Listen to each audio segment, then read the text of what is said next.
Hi, I'm Patricia Allingham Carlson, and this is my video of painting my peacock with a bonsai. The way I got this idea was one of my art students was doing an abstract with a beautiful fan-shaped blur. I told her when it was completed, it looked like a peacock seen from behind. And then that made me think, I think I need to paint a peacock from behind. I've painted them from the front view, but never the beautiful tail sweeping down below. So I decided to give it a try. One of the products that I used for this particular painting were Blick liquid watercolors. They have an unusually intense concentration of color. They're a little hard to control, but they will feather and they will texture in a very unique way. So that's what I used for the most part for this particular project. We slowed this video down a bit. I'd appreciate your feedback to letting us know if it's too slow or too fast or how we should tweak it. Thank you very much. Now let's paint.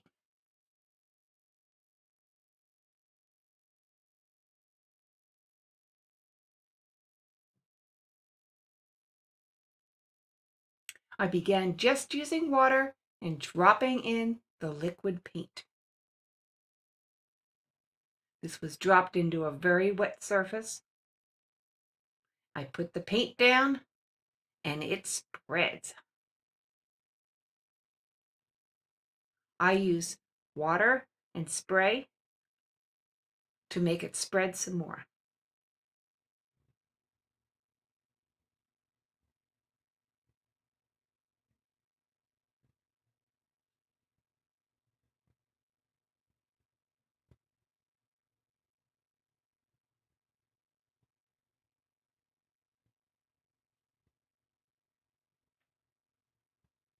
You could see the liquid paints in my palette there.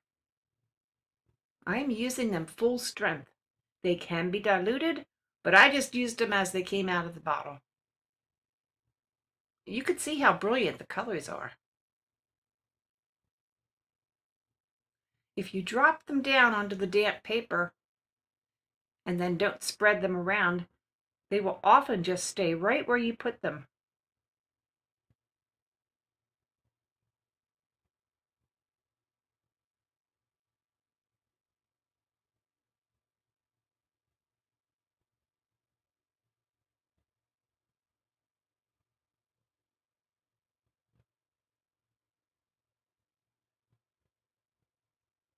I'm allowing my paint to mix right on the paper. I am not making mixtures in the palette. And working with wet paint is sort of easy in that way because you can just grab them and put them down.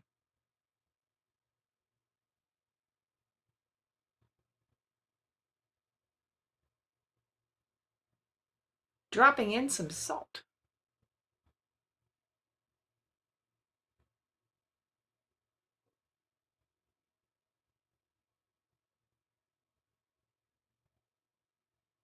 While the paint sat and dried, it went into two big pools, which sometimes happens with watercolors. You'll see the pools when my hand moves, where they dried in big dark blobs. There's one on the lower right and one going down the left. So I had to figure out how to deal with them. See that greenish blur going down the lower left?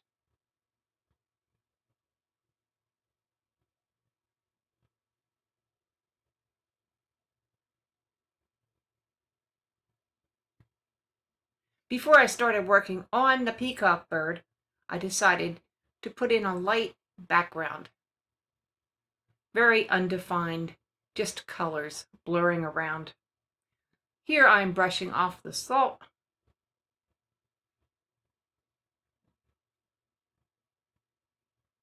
And then I'm going to wet down the background of the peacock.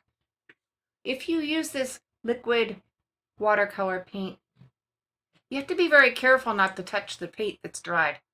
Because if you do, it will spread quickly and with great abandon. It will just spread all over the place.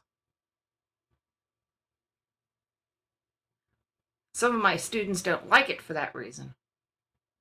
You just have to be careful with it.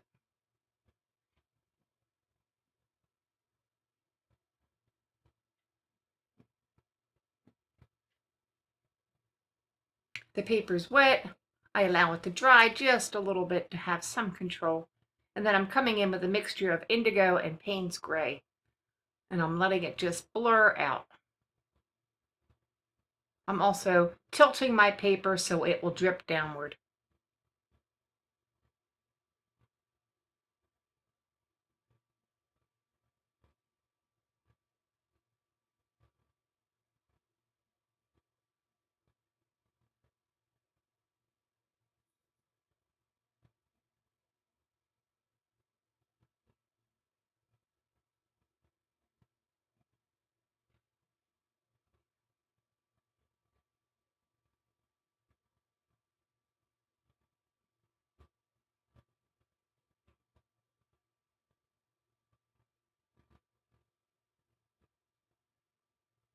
I'm going in with a second layer to make some of the colors a little darker. Because as you know, they will fade considerably as the paint dries and gets more diluted with water.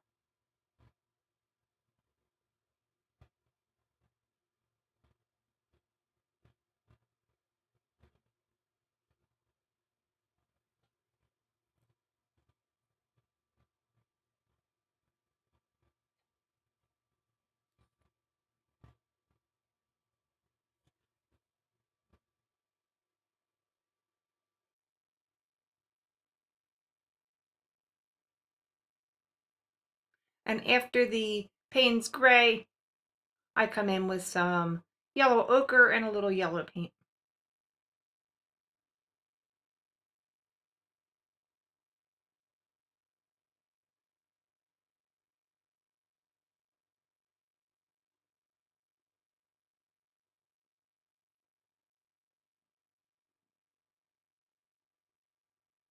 I do splatter paint.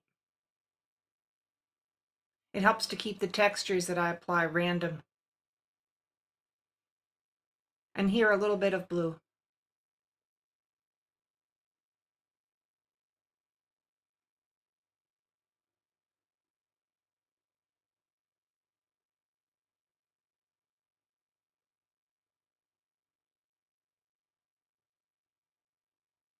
A spray of water when it looks too dry. And there's my cup of coffee. And my next thing is to decide what the peacock is standing on, because his tail is hanging down into space. So he's got to be standing on something. I get out some pieces of driftwood that I have around the studio. And I like the textures on that one I chose. So I've decided I'm going to copy that particular piece of wood. So I first outline it and put it in the position that I want it.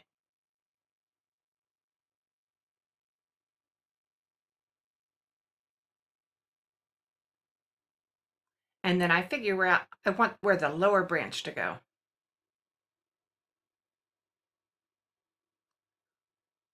I am looking at that piece of wood. I am copying the textures. Where the wood is curved, I'm making sure that I curve the patterns around as I work.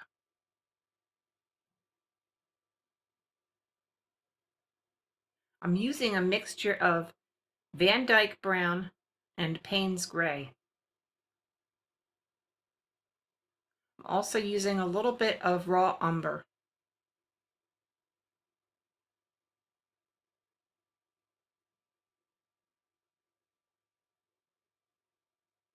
I like the bird standing on a natural perch instead of something man-made. I think it looks more elegant.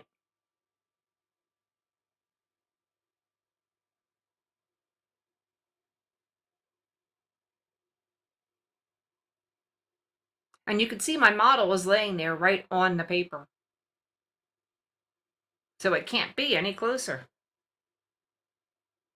I continue to line, pattern, and texture the wood. with the light source being at the top and the darker areas will be at the bottom.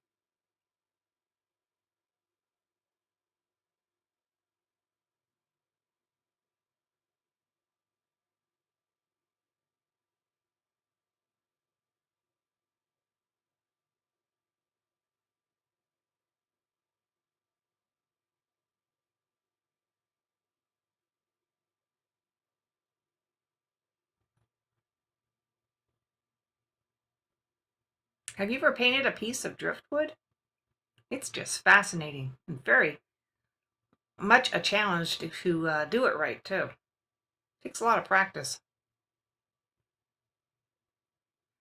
But I think driftwood is as pretty as rocks.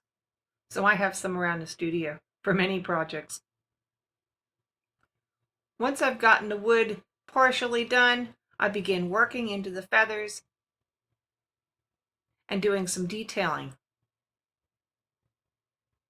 I'm also softening the edges and laying them out to where I want them to be because they weren't quite formed right with my first painting.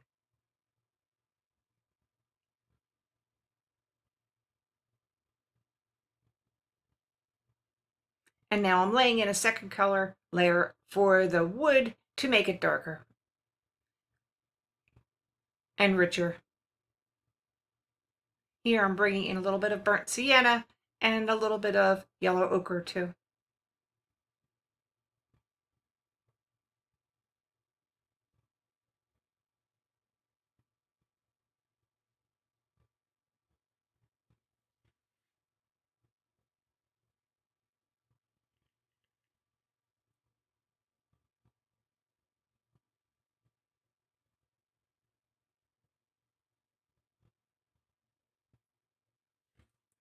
Now I begin to work on the peacock's face.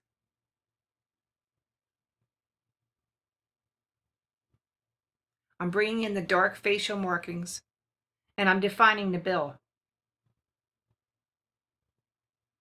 The peacock I was looking at had mainly a white bill, but he did have some gray shading.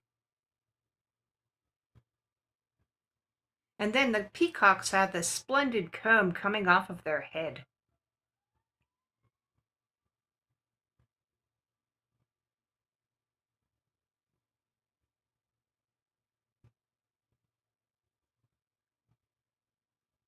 The top of the comb is made of tiny feathers, and each feather has many little hairs coming off of it.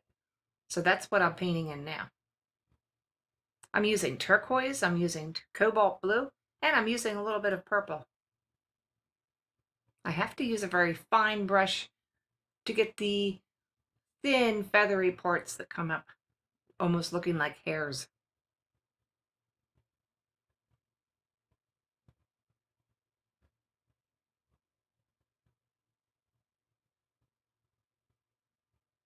Working around the eye, the little ring of darkness around the eye, the little ring of lightness around the eye, where the moisture of the eye shows. Filling in the pupil and the brown iris and trying to leave a gleam of white on the eyeball itself so that the eye looks alive. Working on the feathers of the tail. I'm coming in and putting in small detailed hairs. In the blobby area on the left where the paint sat in a pool, I've lifted some color and now I'm trying to tie it together with the rest of the tail in a way that's logical. I'm doing the same with the pooled paint on the right side of the tail. Back comes the wood for another layer of color. And there's my model right on the bird again.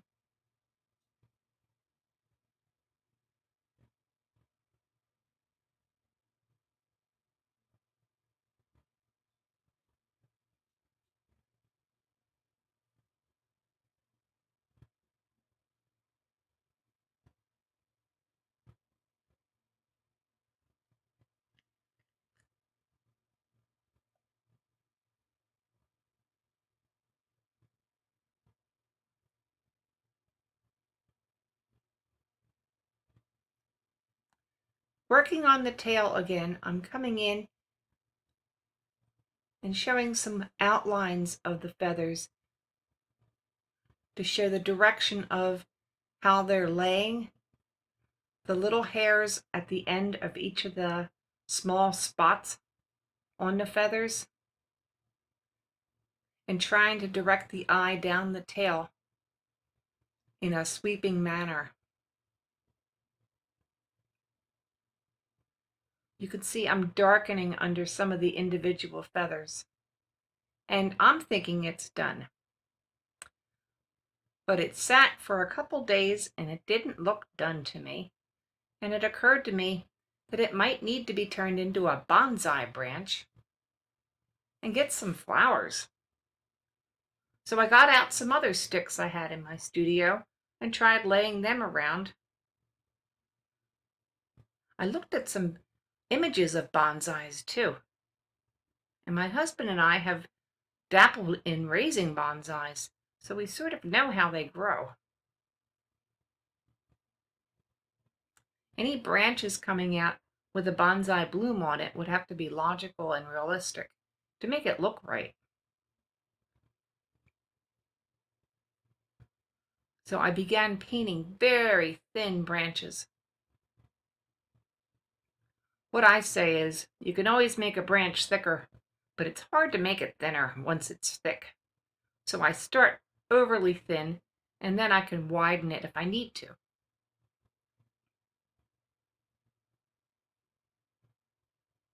Colors of the flower.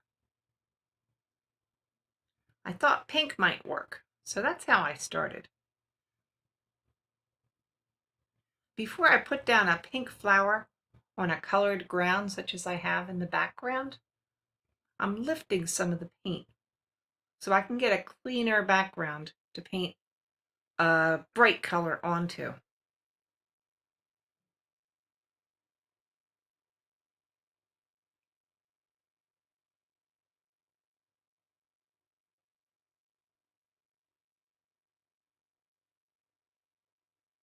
I'm using a mixture of alizarin crimson and permanent rose.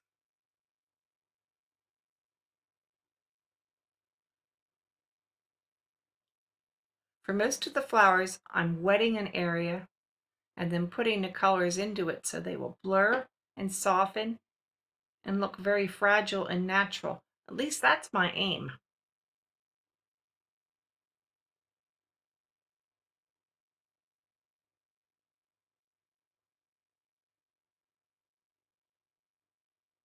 If you paint flower petals all the same color, they get a little boring. There's a lot of variation. At the base of the flower, it's generally darker where it's coming off of the branch or the bud. And then as they open up into the air, they generally get lighter colored. So that's what I'm trying to do.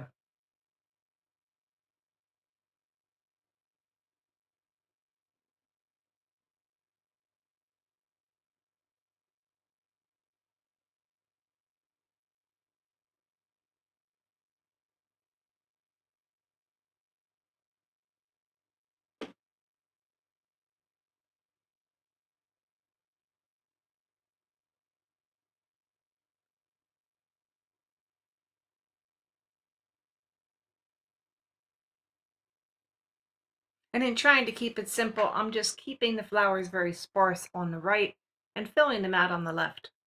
Compositionally speaking, my peacock is looking off the page to the right. If I put heavy flowers all on the right, then everybody would look off the page to the right and that would be out of the picture. So I'm bringing viewers back into the picture by putting the more profuse flowers on the left-hand side of the composition. It creates a balance of interest.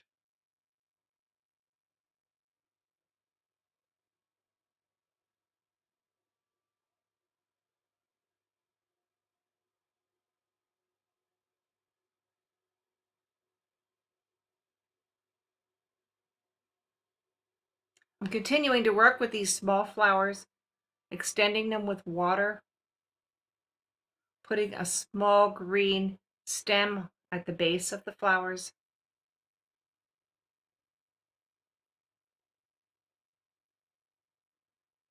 and tweaking them until they look right.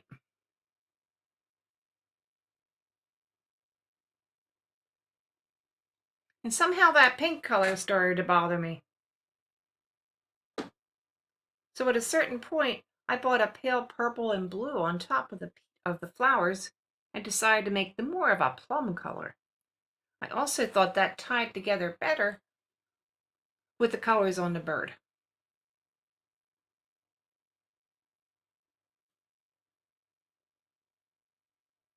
Here I'm bringing some of the pink into the bird to try to tie things together. That was my first try. I'm even putting a little line of rose into the beak.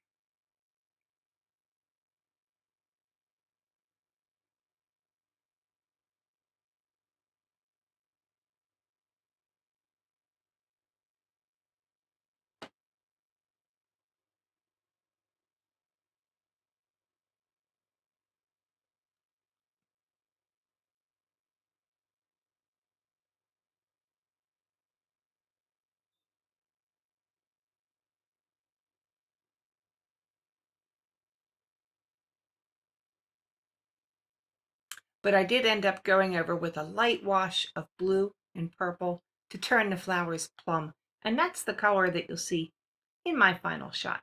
I hope you enjoyed my video, Peacock with a Bonsai. It would be great if you'd hit a thumbs up and ring the bell below so you can sign up and subscribe and you won't miss any future videos.